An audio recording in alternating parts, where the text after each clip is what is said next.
Trainer in Durgapur. তো আজকে এসেছি একটা বিশেষ ভিডিও নিয়ে।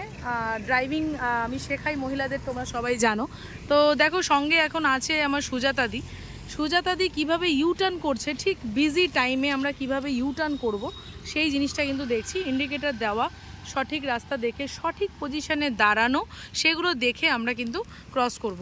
আজকের এই ভিডিওটা আনার উদ্দেশ্য হলো যে ড্রাইভিং সবাই করতে পারে, গাড়ি সবাই চালাতে পারে, কারোর কোনো দোষ নেই গাড়ি চালানোতে। দেখো কোথায় গ্যাপিংস আমি দিলাম, আমি আরও পুরো ভিডিওটা আনি, সেখানে আমি বলছি।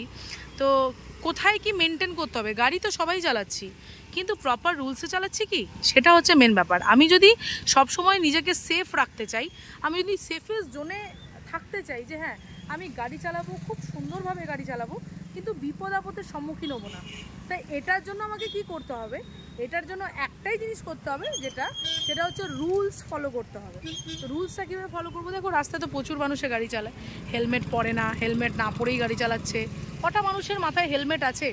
তো হেলমেট পরবে না, রুলসও মানবে না, তাহলে অ্যাক্সিডেন্ট কি হবে না? আমি সবই করব, আমি রুলস যেগুলো আমার ইনস্ট্রাকশন সেগুলো ফলো করব না, যেগুলো আমার রোড রুলস মানতে হবে সেগুলো করব না, আর আমি ভাববো আমি সেফ থাকবো, তাহলে হবে না। আমাদের মেয়েদেরকে অনেক বেশি উন্নত হতে হবে এই সব ব্যাপারে, অন্তত ড্রাইভিংয়ের ব্যাপারে। কারণ সমাজ আমাদের অনেক বাজে একটা তকমা দিয়ে দিয়েছে, সেটা হচ্ছে পাপা কি পারি, গাড়ি চালাচ্ছে। এই পাপা কি পারি কথাটা না আমি ঠিক অ্যাবজর্ব করতে পারি না। কারণ এই পাপা কি পারি বলে তারা অ্যাকচুয়ালি মেয়েদেরকে ডিমোটিভেটেড করে যে হ্যাঁ পাপা কি পারি না, বাবার আদর যত্নে এতই বড় হয়েছে, সারা কিছুই পারে না। অ্যাকচুয়ালি বিষয়টা সেটা না, আমাদের গাইডেন্সটা বড় ভুল। আমরা এর আগে মেয়েরা যতবার গাড়ি চালিয়েছি, প্রপার রুলসে কতজন গাড়ি শিখেছে। দেখো এখানেই কিন্তু সুজাতি পারফেক্ট জায়গায় দাঁড়িয়েছে বলে এই বাইকটা কিন্তু সুন্দর পেরিয়ে চলে গেল। কিন্তু আমি যদি দাঁড়াই ভুল জায়গায়, তাহলে তো পেছনের লোক প্রবলেম করবেই, ধাক্কা লাগতেই পারে। তাহলে এখানে দেখো সেই জিনিসটা হচ্ছে না। প্রপারলি জায়গায় আমি দেখবো, আমি নিজেকে সেফ জোনে রাখবো, সুন্দর করে পেরোবো রাস্তা ফাঁকা দেখে। তাহলে আমি ওইখানটা, এই যেখানটায় সুজাতাদি দাঁড়িয়েছে সেটা হচ্ছে একটা পারফেক্ট জোন, যেখানে আমি দাঁড়াতে পারি রিল্যাক্সে। এখানে যদি আমার বাসও চলে আসে, একটা 4 হুইলার আসে, সেও কিন্তু এই গ্যাপিংটার ভেতর দিয়ে বেরোতে পারবে। কিন্তু আমরা কি করি, নর্মালি যখন গাড়ি চালাই তখন আমরা এই রুলসটা ব্রেক করি। আমরা প্রত্যেকে কি করি, এই কর্নারটা দিয়ে এসে সোজা বেরিয়ে যাই। দ্যাট ইজ ভেরি রং, ঠিক আছে? তো এই প্রপার যে রুলসগুলো, এই যে গাইডেন্সগুলো, এগুলো তোমাদেরকে নিতে হবে। গাড়ির ব্যাপারে অনেক বেশি কনফিডেন্স আনাটা বড় কষ্টের বিষয় নয়। শুধু রুলস মাথায় রাখতে হবে, তাহলেই কিন্তু তুমি কনফিডেন্স গেইন করতে পারবে, তাহলেই কোনো সমস্যা থাকবে না। এখানে ইউটার্নটার ব্যাপারে আমি বলি তোমাকে। ইউটার্নের জন্য আমরা কি করলাম, ওখানে দাঁড়ালাম, ইন্ডিকেটার দিয়েছি, ইন্ডিকেটার জ্বলছে। ইন্ডিকেটার দেখে আমাকে ফার্স্ট লুকিং গ্লাস দেখতে হচ্ছে। তো লুকিং গ্লাসটা দেখে দেখো আমার দিদি এবারে কিভাবে করবে। খুব তাড়াতাড়ি এই দিদি রিলিজ হতে চলেছে। দুর্গাপুরের brand new lady rider Sujata মুখার্জিকে আমি এখন অনস্ক্রিন নিয়ে এসেছি। তো সেই জায়গায় দিদি কিন্তু সুন্দর মাখনের মতো একটা ইউটার্ন, ও হো ফাটাফাটি, ইউটার্ন দেখলে মন ভরে যায়। যাই হোক, এইবারে যে গাইডলাইন দেওয়া হয়েছে সেই গাইডলাইন ফলো করে দেখো রোড ব্লকিং হচ্ছে, এটাকে বলে রোড ব্লকিং। আমি রোড ব্লকিংটা করালাম, এইখানে ইন্ডিকেটার দিয়ে দিদি একদম পারফেক্ট জায়গায় এসে কিন্তু গাড়িটাকে স্টপ করলো। ঠিক আছে, বেসিক জায়গায় আমরা এভাবেই করব, তাতে করে কেউ আর আনসেফ নয়। এবারে মাথা ঘুরিয়ে দেখতে হবে ওইদিকে গাড়ি আসছে কিনা। দেখি দিদি কি করে, ঠিক পজিশনে দাঁড়িয়েছে। দাঁড়ানোর পর কিন্তু এবারে দিদি ঘুরে আসছে। ঘুরে দেখো এইদিকে প্রচণ্ড বিজি একটা জায়গা, মুচিপাড়া থেকে গাড়িগুলো আসছে, সেই জায়গায় দিদি কি করে সেটা দেখবো। দিদি যাবে সোজা সালারপুরিয়ার দিকে। তাহলে দিদি কি করছে, ঠিক পজিশানে এসে কিন্তু দাঁড়ালো। ইন্ডিকেটার কিন্তু তখনও জ্বলছে, ইন্ডিকেটার অফ হয়নি। এইবারে ইন্ডিকেটারটি অফ হয়ে দিদি কিন্তু সোজা আসবে। আই থিঙ্ক দিদি ভুলে যাচ্ছে ইন্ডিকেটার অফ করতে। ওকে ফাইন, অনেক দিকে মাথা চলছে এই জন্য ভুলে গেছে, কোনো ব্যাপার না, ঠিক করতে হবে এটা। তো ফাইনালি এইদিকে আমি চলে এলাম। ইন্ডিকেটারটা কিন্তু এই মিডল পোর্শনেই বন্ধ হবে। তো এইটা হচ্ছে প্রপার একটা রুলস ইউটার্ন করার। তাহলে ইউটার্ন করার যে রুলসগুলো, যে গাইডলাইনগুলো দেওয়া হলো, সেইগুলো যদি তোমরা ফলো করো, তাহলে কেন বলো এই রোটারিটা ঘুরতে গিয়ে এত চাপ হবে, কেন এত ভয় লাগবে, কেন মনে হবে বাবা কেউ ধাক্কা মেরে দেবে না তো? তাহলে ভয় যে জায়গাগুলোতে, সেই ভয়গুলোকে আউট করতে হবে। আর ভয় আউট করতে গেলে কি করতে হবে, ভয় আউট করতে গেলে তোমাদেরকে রুলস শিখতে হবে, রেগুলেশনস জানতে হবে। তো ড্রাইভিং একটা স্কিল, সেই স্কিলটাকে ডেভেলপ করার জন্য তোমাদেরকে অনেক বেশি শিক্ষিত হতে হবে। এটা নয় গাড়িটায় বসলাম, স্টার্ট দিলাম আর চলে গেলাম। ঠিক আছে, রোডের যে রুলস সেগুলো যদি আমরা প্রপারলি জানি, তাহলে এরকম বিজি জায়গাতে দেখো, দেখতেই পাচ্ছ আশা করি মুচিপাড়ার সামনে রয়েছি, প্রচণ্ড ভিড়। এরপরে আরও ভিড়ে যাব, আরও বাজে রাস্তায় দিদি গাড়ি চালাবে আমার স্টুডেন্ট। তো সেগুলোতে কিন্তু কোনো চাপ নেই, সে রিল্যাক্সে করতে পারবে। আমি কিন্তু তোমাদের সঙ্গে গল্প করছি, দিদি কিন্তু নিজের কাজ পড়ে যাচ্ছে, এবারে আস্তে আস্তে আরও স্মুথ হচ্ছে, টাইম কম লাগছে। এই যে বিষয়গুলো, এই বিষয়গুলো জানতে হবে। শিক্ষিত না হয়ে গাড়ি চালিও না, তাতে করে নিজের বিপদ এবং অন্যের বিপদ বাড়িও না। এইটুকু শুধু বলবো, গাড়ি শেখো, প্রপার রুলসে শেখো। আর মেয়েদেরকে দোষ দিও না। সমাজে এমন জিনিস দেখছি যেটা মেয়েদেরকে দোষ দিতে পারলেই বেঁচে যায় আর কি। হ্যাঁ, তো আমার মনে হয় একটা মানুষ পারফেক্টলি গাড়ি চালাতে শিখবে যদি তার টিচার তাকে ভালোভাবে গাড়িটা শেখায়। তার টিচারের কর্তব্য হচ্ছে সেই রুলসগুলো শেখানো। একটা বাচ্চা যদি মানুষ তৈরি হয়, তার ক্রেডিট যায় বাবা মার ওপর, সেরকম টিচারের ওপর আমরা ছোটোবেলা থেকে যেরকমভাবে আমরা তৈরি হই, শিক্ষকদের ওপর অনেকটা ডিপেন্ড করে, তাই না? তো সেই শিক্ষককে কিন্তু ভালো হতে হবে, ঠিক হতে হবে। তো এই মুহূর্তে আমরা যাচ্ছি, রয়েছি এই মুহূর্তে ট্রেনিং গাড়িও চলছে, মানে 4 হুইলারের ট্রেনিং হচ্ছে, সঙ্গে 2 হুইলারের আমাদের ট্রেনিং চলছে। তো বেশ ভালো লাগে। কিন্তু বলবো 4 হুইলারে যারা ট্রেনিং নিচ্ছে তারাও ভুল করে ফেলছে আর কি ট্রেনার সঙ্গে থেকে। That is very wrong. আমি অনেক কিছুই দেখি রাস্তায়, ভুলভাল দেখতে পাই, কিন্তু অন্য কাউকে তো বলতে পারবো না। তোমরা আমার এক্সটেন্ডেড ফ্যামিলি, তাই তোমাদেরকে বলা, ঠিক আছে? তোমাদেরকে বলা, এক্সটেন্ডেড ফ্যামিলির সঙ্গে আমার কথা বলতে খুব ভালো লাগে, তোমাদের সঙ্গে গল্প করতে ভালো লাগে এবং তার সাথে সাথে কাজ করতে ভালো লাগে। এখনই দেখো কত, আমি যদি এখন এই জায়গাটাই তোমাদেরকে দেখাই, কত যে রং জিনিস হয়ে চলেছে তখন থেকে আমি শুধু দেখে যাচ্ছি। অ্যাক্সিডেন্ট মানে মুহূর্তে মুহূর্তে অ্যাক্সিডেন্টের মুহূর্তে চুটকি মারলে অ্যাক্সিডেন্ট হয়ে যাবে, এরকম পজিশন কিন্তু চলে আসছে। কিন্তু কে মানে কার কথা, কে ফিল করে? তো একটা কথাই বলবো, আমার অন্যদেরকে নিয়ে অত কনসার্ন নেই, বাইরের কাউকে আমি জ্ঞান দিতেও চাই না। আমি শুধু চাই মেয়েরা সেফ থাকুক।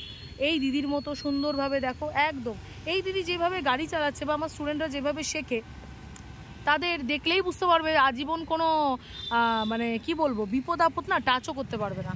এবং তাদের ছোটোবেলার থেকে মানুষ হওয়াটা এমনই হয়েছে, তাদের এই ভুলটা কিন্তু হবে না। একটা বাচ্চা যেমন বাড়িতে যেরকম অ্যাটমসফিয়ার সেরকমই তৈরি হয়, সে বাইরে যেখানেই চলে যাক না কেন, সে কিন্তু সেই কালচারেই বড় হয়। তো আমার বাচ্চারাও কিন্তু আমার কালচারে বড় হয়, আর আমার কালচার হচ্ছে তাদেরকে সেফ রাখা। তো এই সেফেস্ট জোন দিয়ে কিন্তু দিদি পেরোবে, আর কদিন পর দিদিকে আমি ছেড়ে দেবো, তার ক্লাস এন্ড হয়ে যাবে, কিন্তু আমি ভেতর থেকে খুব স্যাটিসফাইড এবং খুব হ্যাপি থাকবো যে হ্যাঁ, আমি ছেড়ে দেওয়ার পরেও আমার স্টুডেন্ট কিন্তু কোথাও বিপদ আপদ ঘটাবে না। একদম আমি রিল্যাক্স, টোটাল রিল্যাক্স। অন্তত আমাদের দিক থেকে যেন আমরা আমাদের কন্ট্রোলটা নিজের কাছে রাখতে পারি, এটাই আমার মেন উদ্দেশ্য। মেয়েদেরকে এম্পাওয়ার করাই আমার মেন উদ্দেশ্য। মেয়েরা আরও বেশি গ্রো করুক, আরও বেশি জানুক, শিখুক, এটা আমার খুব ভালো লাগে। মেয়েরা কি করে না দেখো তো, প্রচুর মানে মেয়েরা মাল্টি ট্যালেন্টেড হয়। তো কেন এই বিষয়টাতে পাপা কি পারি টকমা দিয়ে একটা ভিডিও স্কুটির পোস্ট করে দেওয়া হয়, এটা ঠিক নয়। আমার একদম ভালো লাগে না এই বিষয়টা। যাই হোক, আমি অন্য লাইনে কথা হয়ে যাচ্ছে, একদিন গল্প করবো এইসব নিয়েও, তোমাদের সঙ্গে গল্প করব, ভালো লাগে তোমাদের সঙ্গে কথা বলবো। আর এরকমভাবে এই যে দিদিদের সঙ্গে সময় কাটাচ্ছি না, এবং শিখছি প্রতিনিয়ত সবসময়, যে বিভিন্ন দেখো কত সুন্দরভাবে দাঁড়িয়েছে, দেখো কারোর কোনো সমস্যাই নেই, অ্যাক্সিডেন্ট হওয়ার কোনো চান্সই নেই। তাহলে এই বিষয়গুলো মাথায় গেঁথেছে, আমি তো তোমাদের সাথে কথা বলছি, স্টুডেন্টের মাথায় তো গেঁথে আছে, তবে গিয়ে কিন্তু সে এত সেফলি গাড়ি চালাচ্ছে। তো যাই হোক, অনেক গল্প করলাম, আগামী দিনে আরও অনেক গল্প করব তোমাদের সাথে। ভালো লাগে গল্প করতে তোমাদের সাথে এইভাবে, এবং এক একজন মহিলা যে এইভাবে ইন্ডিপেন্ডেন্ট হচ্ছে এবং সেফফুলি গাড়ি চালানো শিখে নিজের সমস্ত কাজ করছে, এর থেকে আনন্দের, এর থেকে ভালো লাগার আর কিছুই হতে পারে না। এর থেকে মানে কি বলবো, আমি এটাতে ভীষণ স্যাটিসফাইড, ভীষণ ভালোবেসে কাজ করি। দিদিদের সঙ্গে আমার রিলেশনশিপ খুব ভালো। প্রফেশনাল হতে পারি না এখনও অবধি, এত বছরে 15 বছর হয়ে গেল, এখনও পর্যন্ত আমি প্রফেশনাল হতে পারিনি। আমি কিন্তু খুবই মানে টাচউড, ভীষণ ফিলিংস দিয়ে জিনিসটা কাজ করি, ভালো লাগে কাজ করতে, মন থেকে শেখাই, যেটুকু করব কংক্রিট, ব্যাস এইটুকু। আর যারা আমার স্টুডেন্টরা আসছে তাদের অনেক দিন ওয়েট করতে হয়, যারা রেজিস্ট্রেশন করে অনেক দিন অপেক্ষা করতে হয়, ঠিক এই কারণেই করতে হয়। কি বলো তো, একজন ভীষণ ইম্পর্ট্যান্ট। আমি কাউকেই খুব যার যতক্ষণ না তৈরি হচ্ছে আমি তাকে রিলিজ করতে চাই না, ঠিক আছে? তুমি আরেকটু তৈরি হও, সারা জীবনের ব্যাপার। আমি তো শিখিয়ে চলে যাব, তারপর সারাটা জীবন তো তোমাকে চালাতে হবে। তো সেই কানেকশানটা, সেই ফিলিংসটা তার সাথে আমার জুড়ে যায়। তো যে রেজিস্ট্রেশন করে আছো, অনেকদিন অপেক্ষা করছো, তোমার সাথেও তো তাই, বলো, তোমার সাথেও তাই। তুমি যখন আমার কাছে আসবে, তোমার সাথেও তো আমার সেই ফিলিংসটাই কাজ করবে যে তোমাকে আমায় তৈরি করতে হবে। সেই ক্ষেত্রে যদি আমি তাড়াহুড়ো করি, হবে না। তাই একটু অপেক্ষা করো তোমরা, মানে করো তোমরা। তো সেই জন্য বলি খুব আমি লাকি যে তোমরা আমার এইভাবে সাথ দাও, ভালো লাগে।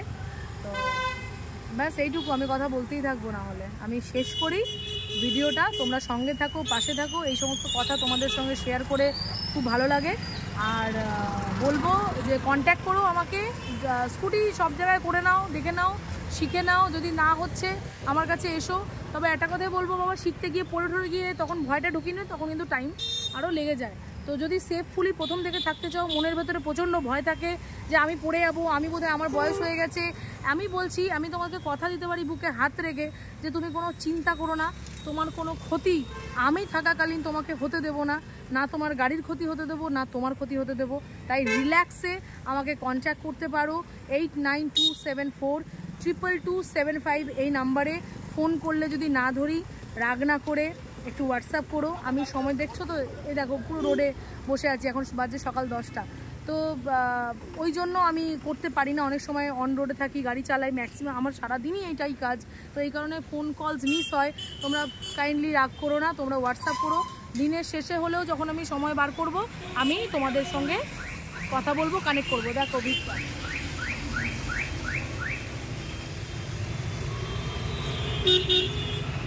ঠিক এইরকম একটা ব্যস্ততম রাস্তায় নতুন যে মানুষটা গাড়ি চালানো শিখছে, সত্যি কি তার পক্ষে মানে এতটা স্বাভাবিকভাবে বুকে দুরু ছাড়া চালানো সম্ভব? তো দেখি, অনেকক্ষণ তো দিদি চালালো, দেখো এখানে চালাচ্ছে অনেকক্ষণ ধরে। তো আমি দিদির সঙ্গে একটুখানি কথা বলবো, দেখবো দিদির ভেতরে, বুকের ভেতরে ধুক করছে কিনা। একটু দিদির রিভিউটা আমি নিয়ে নেবো এরপরে। ভিডিওটা একটু লম্বা হয়ে যাচ্ছে, কিন্তু কিছু করার নেই, কিছু ভিডিও এরকম লম্বা হয়। ভীষণ ইনফরমেটিভ, যদি ভিডিওটা দেখছো কন্টিনিউ জানতে পারবে যে ড্রাইভিং রিলেটেড যে কথাগুলো আমি বলছি সেগুলো খুব মেনটেন করা আমাদের দরকার। তো সেফ থাকো। আমি সবসময় বলি, মহিলারা হচ্ছে একটা 4 হুইলারের চাকা যেরকম হয় সেরকম, বাড়িতে মহিলা না থাকলে, তুমি যদি না থাকো তাহলে তোমার বাড়িটা তছনছ হয়ে যাবে। তো সেই কারণে বেরো, নিজের স্বাধীনতা সব কিছু সঙ্গে রাখো, সেফফুলি থাকো। এবার যে বুকের ভেতরে ভয় হচ্ছে কিনা একটুখানি জেনে নেবো। দিদি আসছে, আমার দিদির সঙ্গে একটু কথা ছাওয়াতে দাঁড় করে, না হলে ভিডিওটা ভালো আসবে না। আসুক দিদি, আসুক, দেখাই। তো যাই হোক, হাঁপিয়ে গেছি কথা বলতে বলতে। তোমরা ভিডিও দেখো, আমার ভালো লাগে, কমেন্ট করো, সেটা খুব মানে ভালো লাগে। এত দূর থেকে, বিভিন্ন জায়গার থেকে দিদিরা আমার ভিডিও দেখে, খুব আনন্দ পাই আমি। তো চলো দিদির সঙ্গে একটুখানি কথা বলি, একটু দাঁড় করাই। হাস্যরত মুখে আমার দিদি আসছে, এত স্মাইলিং ফেস। ওয়াও, চাবি অফ করো, হ্যাঁ সুইচ অফ করো। হাউ আর ইউ, কেমন আছো? ভীষণ ভালো, ভীষণ ভালো। দেখো তুমি এত সুন্দরভাবে সকাল 10টার সময়, 9:30 10টা বাজছে এখন, এইরকমভাবে বিজি রোডটার মধ্যে, কম বিজি, এত গাড়ি কন্টিনিউ, মুচিপাড়া থেকে গাড়ি আসছে, তার মধ্যে তুমি আজকে ফার্স্ট টাইম ইউটার্ন করছো। নতুন স্টুডেন্ট তুমি, এমন নয় যে তুমি দীর্ঘ বছর ধরে গাড়ি চালাচ্ছ। এবার শুনি তোমার কাছে, তোমার মানে ভেতরে মানে কি ফিলিংস হচ্ছে, যে কীরকম লাগছে একটু যদি বলো। আমি এতক্ষণ কথাই বলছিলাম আর কি ভিডিওতে, ইউটার্নটা নিয়েই কথা বলছিলাম, ইউটার্নে কী কী, আচ্ছা সেফটি রেগুলেশন এগুলো বুঝতে পেরেছো? ইউটার্ন করতে গেলে কি কি করতে হবে আমাদেরকে, মাথায় গেঁথেছো তো? সারা জীবন এটা ফলো করবে তো? সারা জীবন ফলো করতে হবে। হ্যাঁ হ্যাঁ একদম ঠিক আছে, কারণ এইগুলো হচ্ছে ডিফেন্সিভ টেকনিক্স, এগুলোকেই আমরা বলি যে আমাদেরকে এগুলো শিখতে হবে, যে আমি কোথায় সেফ থাকবো। হ্যাঁ, তা তুমি যে ইউটার্ন করলে কতটা ভয় পেয়েছো? হ্যাঁ, প্রথমবার একটু ভয় লাগছিল। হ্যাঁ, তারপর দেখলাম তুমি যখন বললে যে ঠিক আছে, একদম পারফেক্ট হয়ে যাবে। প্রথমবারই তো পারফেক্ট মেরে দিয়েছো, দারুণ করেছো, প্রথমবারই সুপার। হ্যাঁ দারুণ করেছো, মানে প্রথমবারটা আমি ভাবিনি, ভেবেছিলাম 2-1টা তো কোথাও গোলমাল হবে, কিন্তু আমি তোমাকে থামাইনি কেন, কারণ রেগুলারিটি আর একটু স্মুথ। হ্যাঁ, যেরকম আমরা যতটা টাইম নিচ্ছিলাম, টাইমটা যাতে কম লাগে, এটার জন্য তোমাকে থামাইনি, কিন্তু প্রথম থেকেই কিন্তু তুমি পারফেক্ট করেছো, কারণ হাতে বসে আছে গাড়ি, বেসটা ভালো হয়েছে। কেমন লাগছে ফিলিংসটা একটু শেয়ার করো। ভালো, ভীষণ ভালো, ভাবতেই পারিনি এরকম বিজি রোডে ওরে বাপরে, ভীষণ ভালো। প্রথম দিনটার কথা তোমার ক্ষেত্রে খুব মনে পড়ে, যে আমার ওই দিদি যে এই শুধু এক্সেলেটরটা ধরতে গিয়ে যে কি কাণ্ড, সেই দিদি এত বিজি। হ্যাঁ তুমি, হ্যাঁ তুমি কাঁপছিলে, গাড়ি কাঁপা তো ছেড়ে দাও, সে গাড়ি কাঁপছে তুমি, সেই মানে সেই জায়গা থেকে এই জায়গায় ভালো লাগছে। ভীষণ ভীষণ ভীষণ, আমি নিজেই ভাবতে পারছি না যে আমি কি করে পেরোচ্ছি। এক্স্যাক্টলি, একদম স্মুথলি আসছে, স্মুথলি। প্রবলেম নেই। রোডের রুল জানাটা দরকার প্রত্যেকের জন্য, ভীষণ দরকার, ভীষণ দরকার, নিজে সেফ থাকা, নিজের সেফ থাকার জন্য দরকার প্রত্যেককে। না আমার মনে হয়, এটাই বলছিলাম, কি মনে হয় গাড়ি নিয়ে শিক্ষিত হওয়া উচিত, তাই না? রোড রুলস নিয়ে শিক্ষিত হওয়া উচিত মানুষের। রোড রুলস, এত অ্যাক্সিডেন্টের পরিমাণ বেড়ে গেছে, প্রচুর বেড়ে গেছে। সার্ভে করে দেখা যাচ্ছে প্রচুর অ্যাক্সিডেন্টস কেস প্রচুর। কেন হচ্ছে? মানুষ শিক্ষিত হচ্ছে না বলে। তাহলে ইন্ডিকেটর দিচ্ছে না, বেঁকে অনেক কিছু এখানে তুমি চলতে চলতে অনেকগুলো অ্যাক্সিডেন্ট কেস মানে হতে হতে বেঁচে যাচ্ছে আর কি। তারা মনে করছে আমার তো দারুণ স্কিল, কিন্তু না, স্কিল কিন্তু একদিন ফেল হয়ে যাবে। এইসব রং স্কিল করতে গেলে একদিন ফেল হয়ে যাবে, তখন তুমি কি করবে? সেই জন্য আমাদের শিক্ষিত হতে হবে, এটা হচ্ছে মেন মোটো। যাই হোক, আমাদের ভিডিও 15 মিনিট মানে 16 মিনিট হয়ে গেছে, অনেক লম্বা।